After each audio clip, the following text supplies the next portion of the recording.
ایک نا دوست میرے پاس آئے تو بڑے پریشان تھے اور ان کی چہرہ بتاتا تھا کہ بڑا رو رو کے آئے. پھر آ کے انہوں نے مجھ سے شکایت کی کہ اس طرح فلانے نے کہا ہے، یہ والی تکلیف دی ہے. تو حضرت صاحب کیا کریں، لوگ بلا وجہ الزام لگاتے ہیں. میں نے آخیا سچ دس کرما لیا جنہ سواد اج سجدے دا آیا ہی پہلا بھی کدی آیا سی؟ اس نے کہا نہیں. تو میں کیا پھر دا مطلب ہے دکھ دے چنگے ہوندے نے نا، یہ جب آئیں تو بندہ سجدہ تو کھل کے کرتا ہے نا، رب کے سامنے رو تو لیتا ہے نا. تو اسی لیے تو اقبال نے کہا تھا نا، بچا بچا کے تو رکھ اسے، تیرا آئینہ ہے وہ آئینہ، شکستہ ہو تو عزیز تر ہے نگاہ آئینہ ساز میں. ٹوٹے ہوئے دل تو بڑے کمال ہوتے ہیں، ٹوٹے ہوئے دل تو بڑے کمال ہوتے ہیں. محبت کے لیے دل ڈھونڈ کوئی ٹوٹنے والا، محبت کے لیے دل ڈھونڈ کوئی ٹوٹنے والا، یہ وہ شے ہے جسے رکھتے ہیں نازک آبگینوں میں. میرے عزیز، نبی پاک صلی اللہ علیہ وسلم نے وہ والا سبق بھی دیا اور ساتھ حضور نے مضبوط آثار. یہ ہمارے بچے نوجوان ڈرے ڈرے سے، پریشان سے، پتہ نہیں کیا ہونے لگا ہے، غریبی آ گئی، کام نہیں ملتا، حالات خراب ہیں، گھروں میں عورتیں روتی پریشان ہوتی، پھر ان کو وہ بابے بھی مل جاتے ہیں جنہوں نے اور کوئی کام نہیں. جمعرات والے دن سویرے 9 تو 11 تویز لکھنا ہے، تو پھر عصر تو مغرب تویز لکھنا ہے، تو پھر اتوار والے دن نویں سرے تو بس کر دی یار، کوئی کسی بات کی حد بھی ہوتی ہے. مجھے تو نہیں ملا کہ حضرت غوث پاک کس دن تعویذ دیتے تھے. تعویذ جائز ہے، پر کون سا ٹائم رکھا ہوا تھا حضرت غوث اعظم نے بتائیں تعویذ دینے کا؟ کوئی بتائے حضرت بہاؤالحق نقشبند بخاری کس تاریخ کو تعویذ لکھتے تھے؟ خواجہ اجمیر کی کون سی تاریخ تھی تعویذوں کی؟ وہ تعویذ نہیں دیتے تھے، وہ جو آتا تھا اسے رسول اللہ کا دین دیا کرتے تھے، وہ قرآن و حدیث کے سبق پڑھایا کرتے تھے. واپس آؤ، اصل کی طرف سفر کرو. یہ کیا بات ہوئی، بابے نے کہہ دیا تینوں کسی نے کچھ کیتا ہے؟ میں کہو بابے نو بھی کسی کچھ کیتا ہے، تائیں جدیاں گلاں کردا ہے بیوقوف والیاں. اس کو سمجھاؤ اس طرح کی حرکتیں نہیں کرنی چاہیے، بندہ بیچارہ بدگمان ہو جائے گا. ہر دشمن کے بارے میں بدگمانی کرے گا، کبھی کہے گا چاچی نے تعویذ کر دی ہے، کبھی کہے گا وہ میری بھابھی نے تعویذ کر دی. کیوں آپ لوگوں کے دلوں میں بغض پیدا کراتے ہیں؟ اللہ کا خوف نہیں آتا کیا؟ کس طرح کا مذاق بنایا ہوا. اور قوم اس کو سمجھ ہی نہیں آتی. وہ تجھے جو کچھ بھی ہو جائے، کالا جادو ہو جائے یا نیلا ہو جائے، میرے اور تیرے رسول نے فرمایا ہے تم گھر میں سورت بقرہ پڑھو، تمہارے گھر سے جن بھی بھاگ جائے گا اور شیطان بھی بھاگ جائے گا. تو پڑھو نا جو نبی پاک نے تعویذ دیا ہے، اس سے آگے کو تعویذ ہو سکتا ہے؟ چھوڑ دیں ادھر ادھر بھاگنا. اور بڑا مسئلہ ہو تو سورہ فلق اور ناس پڑھ کے سویا کریں. یہ دم ہمارے نبی پاک نے بتایا ہے، تو ساڈے نبی دی زبان ساڈے واسطے قرآن. اس لیے یہ کچی پکی باتیں، بزدلوں والی باتیں، وہ سام سے ڈرنے والے بعد میں رسیوں سے بھی ڈرنا شروع ہو جاتے ہیں. ابھی تک یار، مطلب اب تو مجھے غصہ آتا ہے، اتنا بڑا قد کاٹ ہے، جوان ہے، دور سے آ گیا کہتے ہیں پیر صاحب. کئیاں بندیاں نے میری کتاب کٹی ہے، انہوں نے میں دسیا بھی تینوں کسی کچھ کیتا ہے. اور میں نے کہا یار بس کر، مطلب اتنا تو جوان آدمی ہے، تیری تو بات سن کے غصہ آ رہا ہے، کیا تو بات کرتا ہے؟ اللہ سے ڈر، اٹھ باندھ کمر کیوں ڈرتا ہے، پھر دیکھ خدا کیا کرتا ہے. اپنے اندر ہمت پیدا کریں. سنیں، حضرت انس بن مالک رضی اللہ تعالیٰ عنہ فرماتے ہیں، یہ اسوہ رسول کانفرنس ہے نا، تو دیکھیں ہمارے صحابہ ہمارے سامنے حضور کا اسوہ، حضور کے صحابہ کیا بیان کرتے ہیں. حضرت انس بن مالک کہتے ہیں ایک رات مدینہ شریف میں کونے سے خوفناک آواز آئی، شدید آواز. اب لوگ جمع ہونے لگے کہ ادھر سے آواز آ رہی ہے. کسی نے نیزہ پکڑا ہے، کسی نے تلوار منگائی ہے، لوگ کٹھے ہو رہے ہیں. یہ کبھی آ جائے نا کونے سے آواز تو مسئلہ خاصا بن جاتا ہے.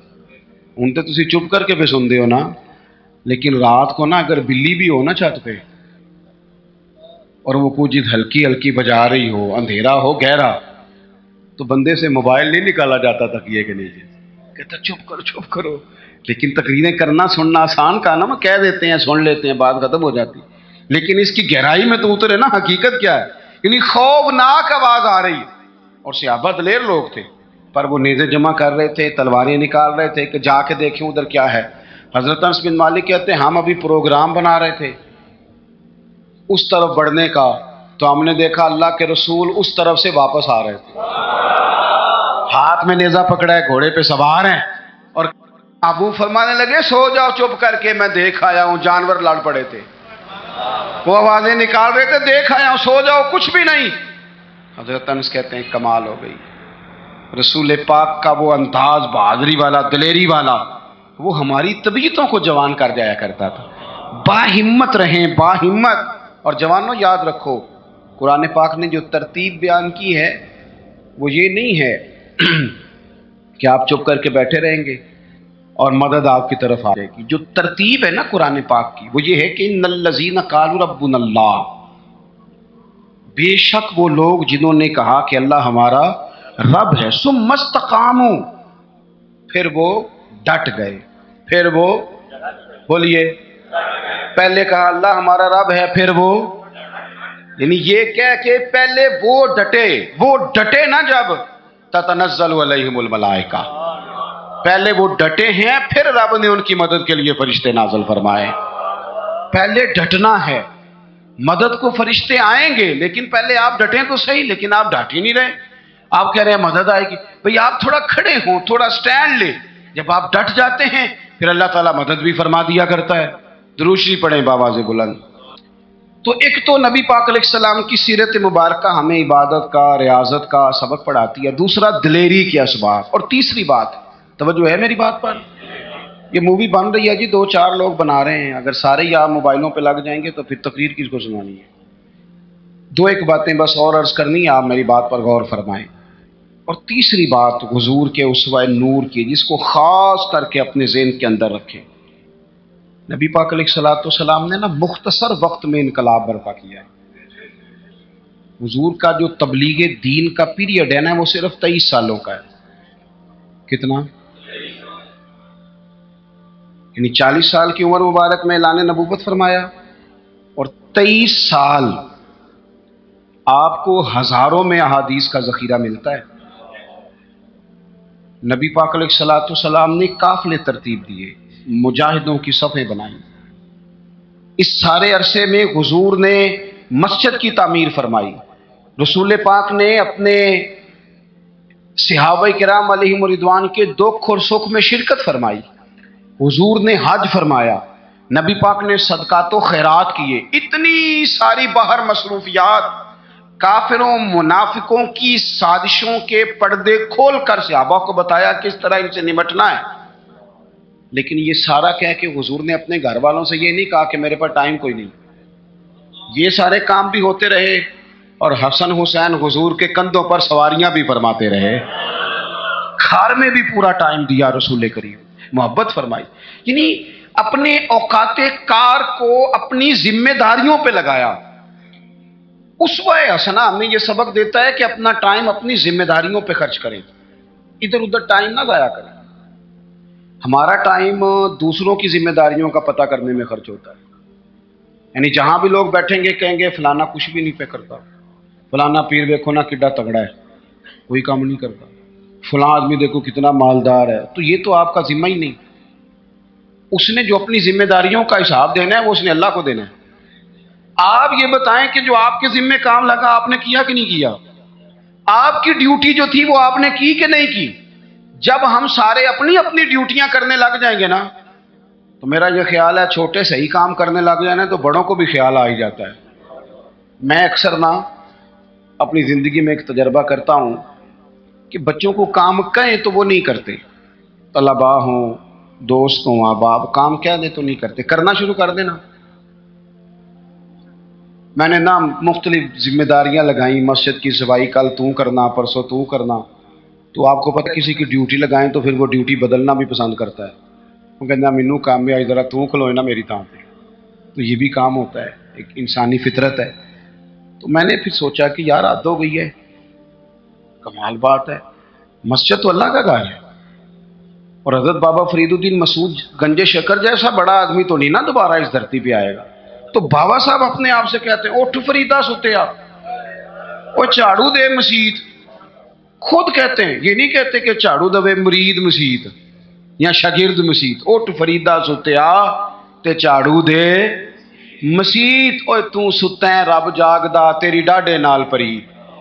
اور اگر نبی پاک صلی اللہ تعالیٰ علیہ وسلم مسجد نبی بن رہی ہے، حضور اینٹیں اٹھا کے لا سکتے ہیں، تو میرا خیال ہے اور بھی کوئی پیر صاحب چھاپر تھالا کوئی کام اٹھا لیں تو کوئی مسئلہ کوئی مشکل نہیں. اگر سرکار بہت سارے کام کرتے ہیں، لوگوں کو سبق بھی ہم یہی پڑھاتے ہیں، تو اگر شیخ بھی کبھی کبھی اپنا جوتا اٹھا لیں تو کوئی اتنا یہ مشکل مسئلہ کچھ مطلب ماحول اس طرح کا بنا دیا جاتا ہے کہ کام رہ ہی جاتے. میں یہ اکثر کرتا ہوں کہ میں اب کام نہیں کہتا، میں کہتا ہوں جھاڑو پکڑ لو نا مسجد میں شروع کرو. اور جب آپ پکڑ کے شروع کر لیتے ہیں تو پھر بڑے سارے آ جاتے ہیں، کہتے ہیں سانو دے دو. تو آپ شروع تو کریں نا، لیکن جب کام شروع کریں گے پھر کام ہو جائے. اپنی ذمہ داریوں کا احساس کریں، وقت نہ ضائع کریں.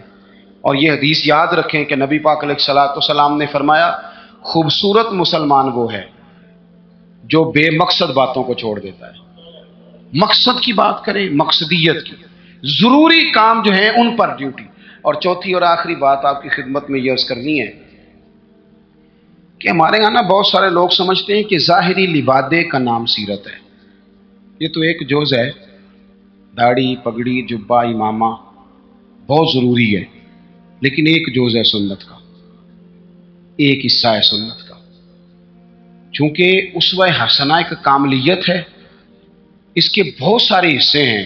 اپنے گھر والوں کے ساتھ بہترین سلوک کرنا یہ بھی سنت کا حصہ ہے. آپ دیکھیے حضور نے فرمایا تم میں سے بہتر وہ ہے جو اپنے گھر والوں کے حق میں بہتر ہے.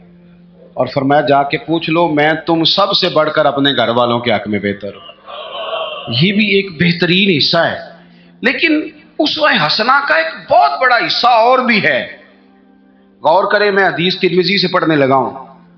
نبی پاک علیہ الصلوۃ والسلام نے حضرت انس بن مالک سے فرمایا اے انس ہو سکے نا، اور حدیث میں لفظ بڑے سونے ہیں، فرمایا اے میرے بیٹے انس، یا بنیہ، اے میرے بیٹے انس، اگر ہو سکے تو صبح اس حال میں کرنا کہ تیرے دل میں کسی بندے کے لیے بغض نہ ہو، کسی بندے کی عداوت تیرے سینے میں نہ ہو. پاک ہوویں تے پاک ہی ملدا ہی، تے بنا پاکوں پاک نہیں ملدا. تے سارے جسم دے دھون دے نالوں اکو تولا ہے ٹکڑا دل دا. فرمایا انس اگر ہو سکے تو صبح اس حال میں کرنا کہ تمہارے دل میں کسی کا بغض نہ ہو، عداوت نہ ہو. اور اگلے لفظ پتہ کیا ہے حدیث کے؟ حضور فرمانے لگے یہ میری سنت ہے. دل صاف رکھنا یہ میرا اسوہ ہے، یہ میرا طریقہ ہے. ایک بہت بڑا حصہ دین کا دلوں کی صفائی. یہ حضور نے فرمایا یہ میرا اسوہ ہے. دلوں میں نا بوجھ جب آتا ہے نا کسی کے لیے، میری طرف دیکھ رہے ہیں، آپ کے موبائل دیکھ رہے ہیں، صحیح ہو کے بیٹھے نا ایک دفعہ دوبارہ سے دیکھیں بھلا صحیح ہو کے کیسے بیٹھتے ہیں. جو نہیں صحیح بیٹھے، بات ختم کرنے لگا ہوں نا، آپ کی زیادہ توجہ چاہیے. بھائی جب آپ کے دل میں کسی کے بارے میں حسد آتا ہے یا بغض آتا ہے یا عداوت آتی ہے تو صرف اس کو نقصان نہیں ہوتا، سب سے زیادہ نقصان آپ کو خود ہوتا ہے، سب سے زیادہ خود ہوتا ہے. ہمارے صوفیاء نے ایک عنوان بیان کیا جسے شماتت کہتے ہیں، یعنی کسی کو تکلیف میں دیکھ کے خوش ہونا. یہ بہت بڑا بوجھ ہے. نبی پاک صلی اللہ علیہ وسلم نے فرمایا کسی کی تکلیف پر کبھی خوش نہ ہونا، ورنہ اللہ تعالیٰ اسے اس تکلیف سے نجات دے دے گا اور تمہیں اسی میں مبتلا کر دے گا. کیا کہا تھا میاں صاحب نے؟ دشمن مرے تو خوشی نہ کریے. اللہ کرے تو انو سمجھ آئے. اتنی سادی کر کے ہمارے بزرگ ہمیں بات سمجھاتے، کہتے ہیں دشمن مرے کیوں بھلا، سجنا بھی تو مر جانا ہے، یہاں تو انہوں نے بچ جانا ہو تو پھر تو ٹھیک ہے. خوشی کس بات کی؟ دشمن مرے خوشی نہ کریے کیونکہ سجنا بھی تے مر جانا ہے. ڈیگر تے دن آیا ہے محمد تے اوڑک نو ڈوب جانا ہے. اثر تو ہو گئی ہے، پیچھے بچا کیا ہے؟ جانے کا وقت تو آ گیا. دل کے اندر بوجھ نہیں، آپ تنگ ہو جائیں گے، ورنہ ہر وقت اسی کے بارے میں سوچیں کہ اپنا کام رہ جائے گا. نکل آئیں اس معاملے سے بالکل آزاد، دل صاف. جو کر رہا ہے وہ اللہ کو حساب دے لے گا. اور اگر کبھی کسی کے لیے کرنا بھی ہو تو یہاں اسے دعوت دیں دین کی، یہاں اس کے لیے دعا کریں. ہم ساری زندگی لوگوں کو ڈسکس کر کے گزار دیتے ہیں. اپنی طبیعت سے بوجھ اتاریں. حسد، بغض، عداوت، کینہ، یہ سب بوجھ ہیں، یہ آپ کے دل کو وزنی کر دیں گے. آپ مشکل درویش کہتے ہیں ویسی کسی دے کچھ بھی نہیں لگتے تے نہ کوئی ساڈا دردی اور حضرت بابا صاحب نے کہا تھا اٹھ نہ بھولیا، وہ چلو اتھے بسیے جتھے بس دینی ساری انے، نہ کوئی ساڈی ذات پچھانے نہ کوئی سانو منے، ورنہ بندہ مشکل میں آ جاتا ہے۔ آپ یقین کریں اگر بندے کو مسئلہ بن جائے نا، میری طرح کے لوگوں کو مسئلہ بن جاتا ہے، وہ تسی استقبال کرن نہیں آئے، تسی ہار لے کے کھڑے نہیں ہوئے، تم پتہ نہیں ماں بدولت آ رہا ہے۔